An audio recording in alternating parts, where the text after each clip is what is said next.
As hard as it is to believe now, after all the recent stuff that's come out surrounding the game, at one point, Overwatch was actually a bright spot in the world of video games. I know, right? It was a fresh new take on a genre that was beginning to feel more dull and repetitive every year, with games like Call of Duty getting so bad that they actually made gamers want to run, like on the ground. What made Overwatch different from other FPS games at the time was how it fully embraced its cartoonish, anime-inspired art style, and the heavy focus on hero abilities. Each hero has their own strengths and weaknesses that you have to play around. The game rewards you for learning each hero's strengths and weaknesses, as the more you play the game, the more you learn how to counter certain abilities. It felt rewarding, and focused on the player's enjoyment rather than monetizing every aspect of the game.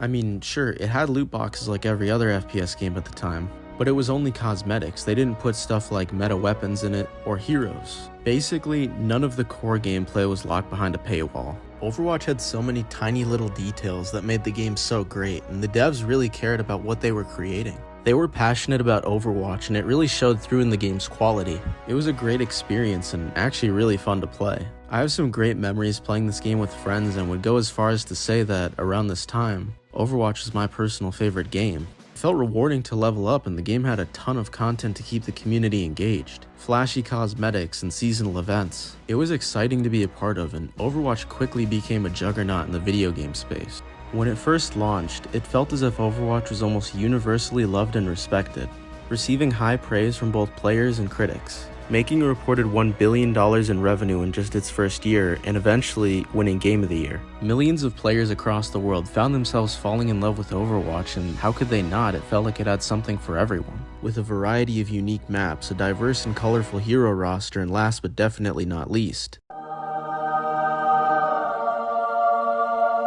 since Overwatch didn't have a story mode, it wasn't able to just straight up reveal its lore in a 200-hour open-world campaign, complete with cutscenes, skill trees, and character customization. Although that does sound like a dope concept. Foreshadowing is a narrative device in which suggestions are warned. So instead, Overwatch would reveal its lore in a couple of more creative ways. But the most notable way in which the community learned about the game's lore was through cinematic trailers.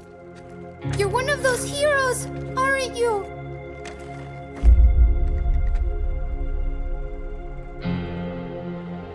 Not anymore. When Overwatch first launched in the year 2016, they would begin to release these animated shorts which focused on a handful of Overwatch's heroes. What made these so special was the quality of the animation combined with the ability to tell touching stories in about 9 to 7 minutes. These had weight, emotion, and did a really good job of building Overwatch's world. These cinematics really got people hooked and had many heavily invested in the game's lore. The future possibilities were endless. And since these came out so close to the release of the game, for many, these cinematic trailers were their first introduction to Overwatch's heroes, and play a large part in why these characters are so instantly recognizable and iconic. This one was so good that it actually won Best Picture at the Oscars 7 times. It's real, do not Google. Overwatch even found a way to weave the lore into the gameplay itself, with stuff like character dialogue and voice lines. How many of you Overwatch people are missing an eye? I don't need 2 eyes to swing a hammer. Blizzard would also go on to release these little comics, but they weren't as popular as the cinematics, despite being more lore heavy. This was just another way for hardcore fans to really learn about Overwatch and its world. But with that being said, I think it's time to move on to the next section.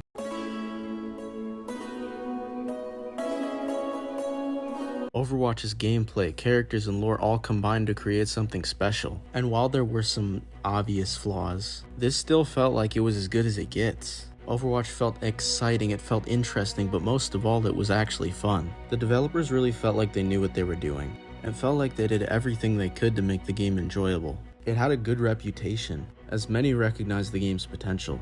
But eventually those flaws that I mentioned earlier would begin to show and become a lot more prominent, with stuff like the release of Brigitte, Bridget, whatever her name is, Brig, Brigitte? Earl Q, recycling seasonal events, and other things. Slowly, Overwatch's popularity was beginning to fade as Blizzard showed a general lack of care for the game, with every new update making it just more and more unplayable. Whether it was balancing issues or a lack of communication, it felt tough to be an Overwatch fan around this time. Overwatch's future was uncertain, so much so that a lot of the content creators who had been playing the game since launch began switching to other games with more frequent updates and just more content in general. But little did we know, there was actually just a slight glimmer of hope on the horizon. Actually, in hindsight, maybe not. After an especially bad controversy where Overwatch refused to save Hong Kong, Blizzard needed a way to shift the public's attention back to their games, rather than their LeBron James-like activities. In order to distract people and stop their stock from declining, at BlizzCon we would get the announcement of Overwatch 2. I don't think the game was supposed to be announced this early into its development. This just seemed like another Blizzard PR tactic, but whatever, at least new content was on the way. Overwatch 2 would promise more unique heroes, new maps, a new game mode called Push, which is ass by the way, and most exciting of them all. Overwatch 2 will feature a ton of PvE content. We will have a complete story experience featuring story missions.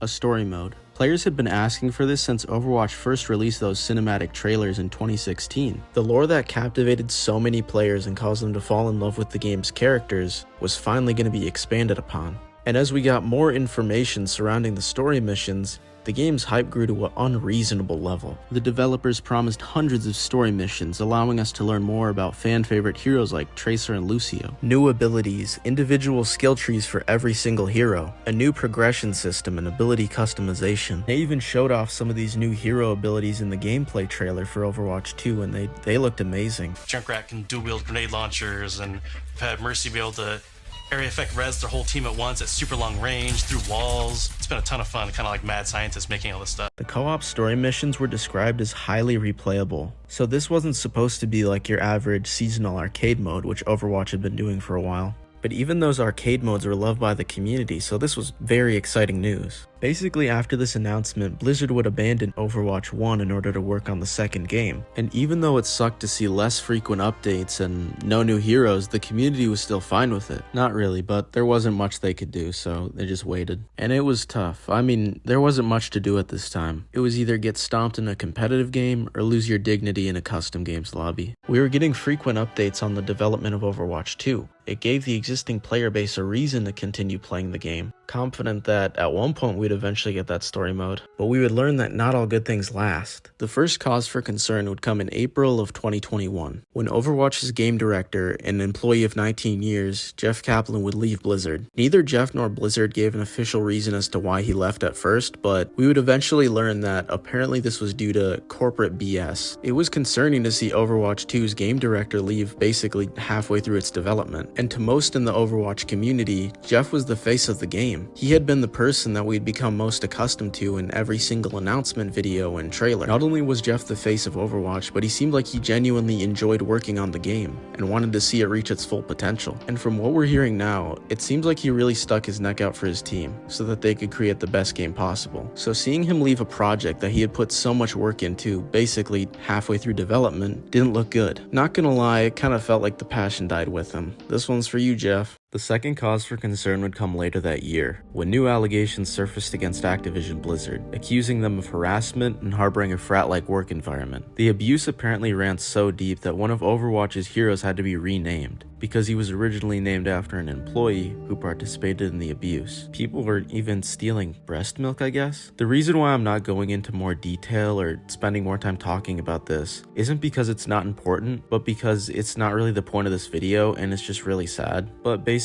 the reason why this is relevant is because this led to a lot of delays in projects like Diablo and Overwatch 2. And this is the reason why I kind of sound a little bit more bitter, because I don't like Blizzard as a company. So after a couple of delays, Overwatch 2 was set to release on October 4th, 2022. At this point, we had gotten a couple of announcements from Blizzard that Overwatch 2 was going to implement some new changes, like a new shop system removing the game's controversial loot boxes. A battle pass was going to be added to oust the game's seasonal content. The game was going to go free to play and switch to 5v5 rather than 6v6. The reason for this is because Overwatch had a ton of balancing issues and most of them revolved around the double shield meta, so this was kind of like a blanket fix for them. Apparently the real reason why Overwatch switched to 5v5 was to make the game a little easier to understand, because it was hard to keep track of what 11 other players were doing at any given moment, so by reducing team size it would allow players to make better decisions, or at least that's the reasoning given by Aaron Keller. This was also supposed to help shorten queue times because in Overwatch 1, queue times were absolutely just But one of the more confusing announcements that we got about the game was that it was originally going to release without a story mode.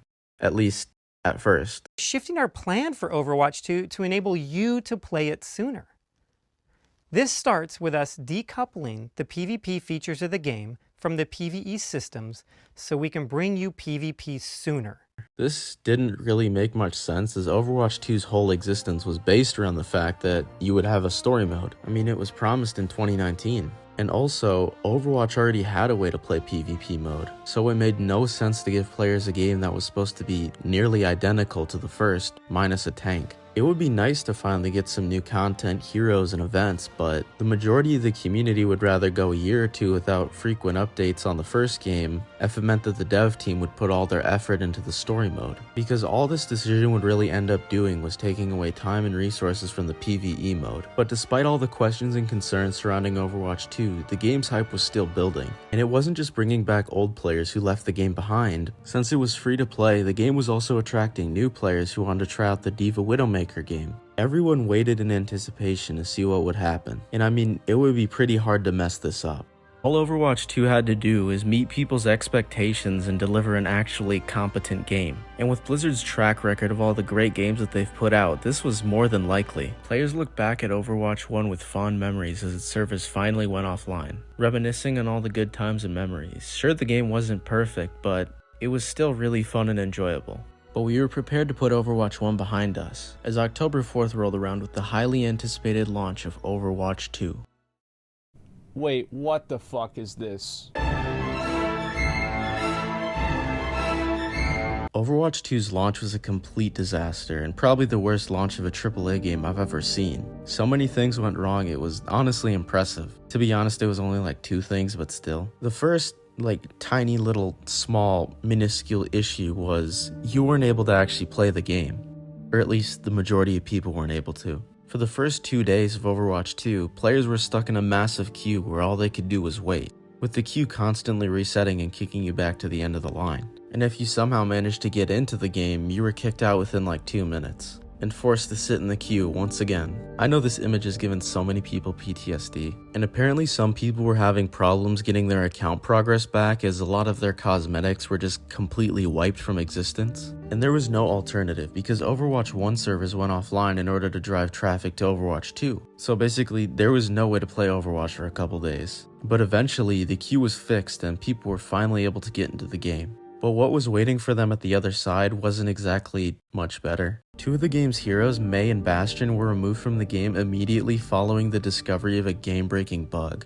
Oh yeah, they were also gone for like 3 weeks. That didn't stop Overwatch from selling skins and cosmetics for them though. But that wasn't the only thing that Overwatch removed from the game. They also removed core game modes along with a bunch of maps. And the new monetization system that was added to replace loot boxes wasn't much better. This seemed like it could be a really good thing, but Overwatch completely messed it up, as skin prices were insanely high, and with the addition of bundles, some skins were like $30. Overwatch also made new players unlock heroes rather than allowing them to access the entire gallery. This made some lobbies extremely unbalanced, as Overwatch was supposed to be based around picks and counter picks, and most of the gameplay revolves around character abilities and ultimates. So you could either get these heroes by unlocking them by doing challenges in-game or just buying them. And the reason Overwatch did this is because they know that the heroes are the single most engaging aspect of the game, and what make it stand out from other FPS titles. But despite all that I just mentioned, Overwatch was more popular than it had ever been before, with the game averaging around 128,000 viewers on Twitch at its peak.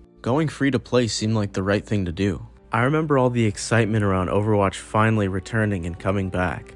Overwatch would continue its rapid growth, eclipsing 35 million players a month after its release. With new heroes like Kiriko Sojourn and Junker Queen, new seasonal content, and a rejuvenated fanbase, it finally felt like Overwatch returned to 2016 once again. It was fun to be a part of, and it seemed like there was still hope for the game. But in hindsight, things weren't as good as they seemed. And once that original honeymoon phase came to an end, once again we began to see Overwatch's cracks and flaws.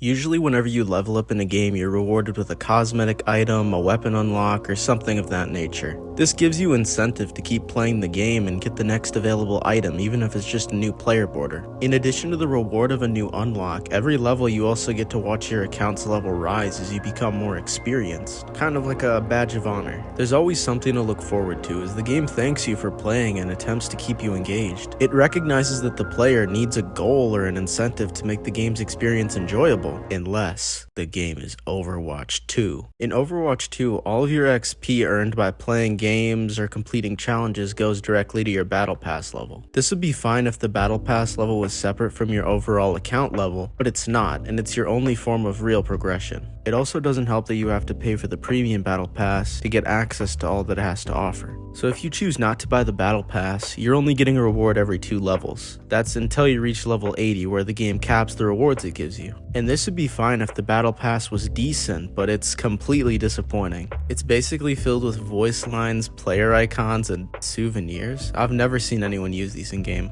But the biggest issue that the battle pass has is its lack of in-game currency. Usually when you buy a premium battle pass, it includes in-game currency. The amount of currency that you receive from the battle pass varies based on game, but it's usually a little more or equal to what you spent on the pass. So if you complete the current one, you'll have enough money to buy the next pass without spending any more real-life money. This incentivizes players to grind the game in order to save up for the next pass. For the first 2 seasons, Overwatch 2's didn't even have currency. And when they eventually added it, you weren't able to use Battle Pass currency to purchase items in the store or buy the next Battle Pass. Overwatch is so incredibly greedy that it has a premium currency. There's legacy credits, and then there's premium. The premium currency can only be acquired through purchasing it with real money. Well, technically you can earn it in game, but it's such a small amount. I think it's like 60 coins every week. At that pace, it would take you 500 years to get every item in the game. I'm not even joking about that either. It's just ridiculous. This kind of takes the fun out of seasonal events, as you're no longer able to collect themed skins just by playing the game. Instead, you have to buy all the skins for $20 each. So there's no incentive to grind the battle pass or to even buy the premium version. So in search of the feeling of progression, Overwatch 2 players moved on to greener pastures. Overwatch Competitive. Wait, what's that? Oh, Overwatch Competitive is actually the worst thing of all time? Overwatch 2 is like living in the Last of Us world.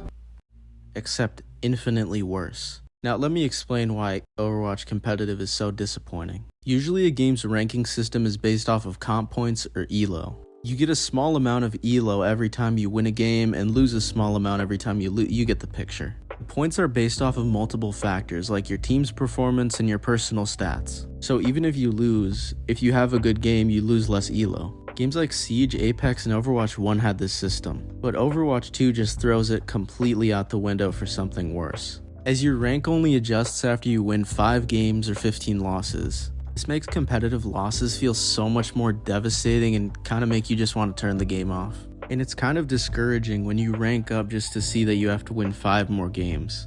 And even if you personally have a great game, if your team loses, none of that matters. All that matters is that you lost, and that's going in the L column. A lot of players were turned off of Overwatch 2 competitive immediately because during the first season there was a glitch where no matter what your placements were, you were placed in Bronze 5, which is the lowest rank. I'm pretty sure it was something like 87% of Overwatch players. I may be wrong about it. Was a lot of people. Not only did this suck because you're being put in the worst rank, but at the time, you had to win 7 games just to rank up. Another issue with Overwatch 2 competitive is that when you load into a lobby, the game only allows you to see your own personal rank. This is a problem because now you have no way of knowing if you're being put in a fair lobby or not. And with the faster queue times of Overwatch 2, it's made a lot of players suspicious. The reason Blizzard gave for this change was apparently it was going to make lobbies less toxic. One of the final nails in the coffin for most people was the introduction of rank decay. Downright torturous, cruel. This is like, why would you do this? Why? If you go a certain amount of time without playing Overwatch competitive, your rank slowly decays. This punishes players who aren't able to play competitive every day or as frequently. Once again, this is absolutely wild. I have no idea why this was even considered in the first place. Apparently, rank decay was added to give players an added sense of progression. Okay, so I talked about how Overwatch 2 failed to create a satisfying and enjoyable progression system. So what did Overwatch 1 do different? In Overwatch, every time you leveled up, you were rewarded with a loot box that had the chance to give you any item in the game. Now, I just want to say that I'm not a huge fan of loot boxes, and I don't think that bringing them back would solve Overwatch 2's problems. I think a lot of people are blinded by nostalgia and forget just how despised loot boxes were at the time. With that being said, at the very least, it was nice to know I was getting something every level, as opposed to getting a new, voice line every 2 levels. It incentivized players to grind the game for the skins or cosmetics they wanted, and actually gave you a chance of getting that shiny new seasonal skin you were looking forward to. Overwatch 1 also provided you with an actual level that was visible to other players in the lobby. As a bonus, every couple levels the game would reward the player with an upgraded border that would surround their level. But basically, by just playing quick play, custom games, whatever you want, you were still able to enjoy the game and feel like you were going somewhere. Now, I'm not going to go as far as to say that Overwatch 1 system was completely perfect, because it just wasn't, but it still felt rewarding and kept people invested for 6 years until the game shut down. And with the current system in place for Overwatch 2, I don't know if the game has that type of longevity. I just don't see players holding onto this game for as long as they held on to Overwatch 1. There's really nothing to do and nothing to look forward to. But with that being said, let's move on to what I think is the final section and try to wrap this video up because it's getting kind of long.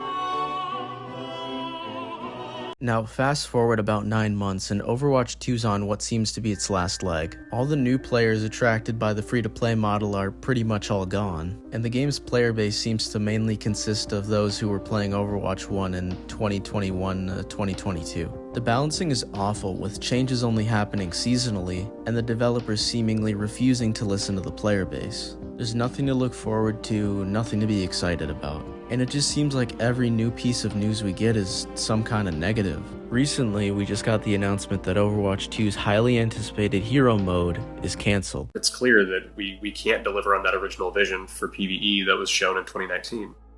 What that means is that we won't be delivering that dedicated hero mode with talent trees, that long-term power progression. Those things just aren't in our plans anymore.